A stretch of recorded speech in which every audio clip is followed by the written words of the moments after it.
O pessoal estava esperando acabar o programa Pingos nos Is com o Felipe Moura Brasil, Zé Trindade e o meu amigo senador Augusto Nunes entrevistando o Gustavo Bebiano para vir aqui deixar algumas observações a vocês. É um dia de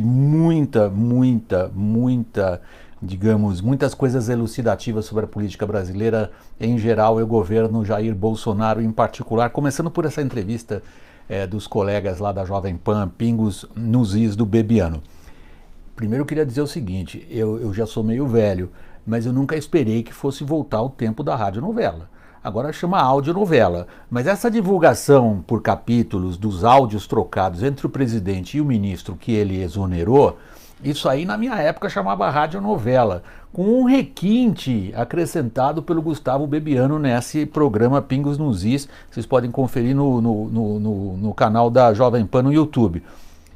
Fizeram uma macumba psicológica com o presidente. O filho do presidente teria feito com o presidente uma macumba psicológica, disse o Gustavo Bebiano. Agora vamos ao sério, gente. Agora vamos ao sério. Está dizendo para vocês que foi um dia com coisas muito elucidativas sobre a política brasileira em geral e o governo Jair Bolsonaro em particular. Eu quero dizer com isso o seguinte, vejam, nessa entrevista do Bebiano, ele descreve várias vezes e involuntariamente ele dá uma ideia do peso, da importância e do papel cada vez mais central do grupo de 8, 9 militares e como eles se relacionaram desde a campanha até agora na organização e na tentativa de fazer o governo funcionar. É muito interessante isso, porque a gente percebe, eu vinha dizendo isso para vocês também, que os militares se fortalecem como núcleo de poder quando há essa desagregação política. Foi a palavra que eu usei no vídeo anterior a esse daqui. Uma desagregação política que eu confesso a vocês, usei a palavra e não esperava que aparecessem os resultados dessa desagregação de forma tão rápida. Vejam só, a gente não precisa de macumba psicológica ou magia negra ou qualquer coisa para entender por que o governo foi derrotado na Câmara dos Deputados na tarde desta terça-feira. A derrota foi infligida de maneira muito clara, o governo não soube se organizar para enfrentar uma votação a respeito de um decreto sobre sigilo. E a Câmara dos Deputados simplesmente derrubou esse decreto. Foi um claro recado. Até mesmo gente do governo votou contra o governo. Isto demonstra desagregação na articulação política. O PSL está onde agora então? O partido do presidente é o maior. Vejam, uma parte dessas brigas internas do PSL, isso a gente deduz a partir, por exemplo, do que o Bebiano conta, se dá ao fato de que no Brasil política não deixou ainda de ser um negócio, continua sendo, e aí no caso do PSL era uma empresinha, partidinho, de um faturamento de 9 milhões de reais. Hoje, com esse quase 60 deputados e senadores, o PSL é uma empresa de 200 milhões de reais. É isso que ele abocanha dos fundos financiados com o dinheiro do contribuinte para fazer a nossa democracia, o nosso sistema político, as nossas relações entre as várias instituições funcionarem azeitadas com fundos político-partidários de diversos tipos. Dá para entender, tanta ciumeira dentro de uma empresa que de 9 milhões, depois das eleições, passa a ser uma empresa de 200 milhões de reais. O governo perdeu essa votação imediatamente depois, agora no começo da noite, aparentemente acusou o golpe de outra maneira. Chamou para ser líder do governo no Senado um profissa, um profissional, senador Fernando Bezerra, do MDB. Foi ministro da integração da Dilma. O filho dele foi ministro das Minas e Energia do governo Temer.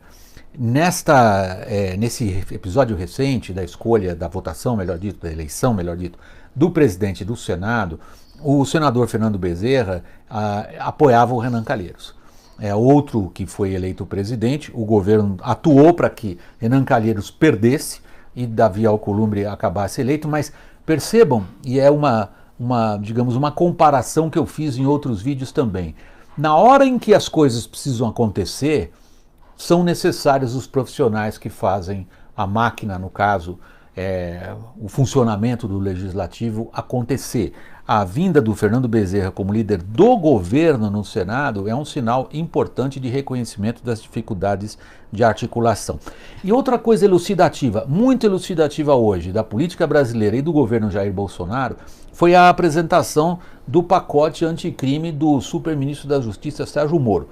Veja o reconhecimento da política tal como ela é na apresentação desse pacote. Ele veio fatiado, basicamente em dois grandes pedaços. É mais, eu não vou entrar nos detalhes. São todas as questões relativas a penalidades, à execução de códigos, ao controle dos cárceres, à tipificação e ao melhor dito, a maneira de cercar e atacar o crime organizado. O outro é a questão do Caixa 2. Caixa 2 tem a ver direto com o funcionamento do sistema político brasileiro. Como veterano observador que eu sou desse sistema, eu posso dizer aqui, sem acusar ninguém em especial, que nunca funcionou eleição no Brasil sem Caixa 2. Nunca funcionou sem Caixa 2. A ponto de ter se pensado uns 2, 3 anos atrás, em um tipo, durante a Lava Jato inclusive, em um tipo de anistia para o Caixa 2. Tipo assim, meu bem, foi mal, daqui para frente vai ser diferente. O que o Moro fez? O Moro, enquanto juiz, era um severo crítico da Caixa 2, dizendo que era um crime grave de corrupção. Hoje ele disse que é um crime, não é um crime de corrupção ainda. E ele tem razão, tecnicamente. Quer dizer, o Caixa 2 é um crime eleitoral, não está tipificado, e é isso que ele propõe agora. Então, no fundo, o que o governo está propondo, e o fez reconhecendo as resistências dentro do legislativo, é a partir de agora tipificar o Caixa 2 como um crime grave de corrupção. É o reconhecimento da realidade política. Como todos sabemos, leis não podem retroagir. Então, se o Caixa 2 agora é crime, não era antes de ser declarado. Em outras palavras, não é bem uma anistia. O que a gente tem aí seria um exagero irresponsável da minha parte afirmar isso. Mas elucidativo da política e do governo Jair Bolsonaro é o reconhecimento dessas realidades. A expectativa do agente político sempre é em relação a comando e liderança. E é o que eu venho dizendo. Desagregação política é que gera esse tipo de situação que nós estamos vivendo, de um governo que começa atirando no próprio pé. Pessoal, muito obrigado, até o próximo vídeo.